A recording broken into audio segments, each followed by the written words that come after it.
And మీరు చాలామంది హీరోలని career స్టార్టింగ్లో చూస్తుంటారు. ఇప్పుడు ఉదాహరణకి జూనియర్ ఎన్టీఆర్ గారిని ఆది సినిమాలో చూశారు మీరు. ఈరోజు ఆయన ఏ రేంజ్లో ఉన్నారో మనకు తెలుసు అనమాట. పాన్ ఇండియా హీరో అయ్యారు. పాన్ ఇండియా హీరో అయిపోయారు. అలాగా మీరు కెరీర్ స్టార్టింగ్లో చూసిన హీరో ఆ రోజు మీకు అర్థమైపోయి ఉంటుంది, ఈ అబ్బాయి ఇక్కడ ఆగాడు, వేరే లెవెల్కి వెళ్ళిపోతాడని. అలాంటి హీరోలు ఎవరంటే ఏం పేరు చెప్తారు మీరు? అంటే మీరు గెస్ట్ చేయగలిగి ఉండి ఆ టైంకి మీరు కనిపెట్టేసి ఉండి.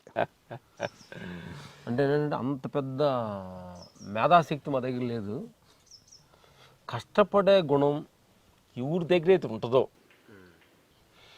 నేను 10 మందికి నా వలన ఎంత అవుట్పుట్ ఇవ్వాలి, నాలో ఉన్న కళని 10 మందికి ఎలా ఆనందపరచాలి, నా వలన 10 మంది చూసి ఎంత ఆనంద పెట్టాలి అనే ఒక భావన ఊరిలో ఉంటుందో వాళ్ళు. ఎందుకంటే మేము అదే ఎన్టీఆర్ని అప్పుడప్పుడు చెబుతూ ఉంటాం, మీరు ఎన్టీఆర్ అన్నారు కాబట్టి. మాస్టర్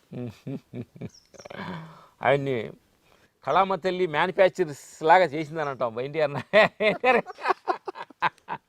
ఆమె తయారు చేసి పంపించింది. ఆమె పంపించింది అంటే రెడీమేడ్గా పంపించింది ఇక్కడికి కళామ పైనుంచి డాన్స్కి ఫైట్కి అలే అంటే ఏమన్నా చదవండి అంటే పర్లేదు అంటాడు, పెద్దగా పేపర్ చూడడం.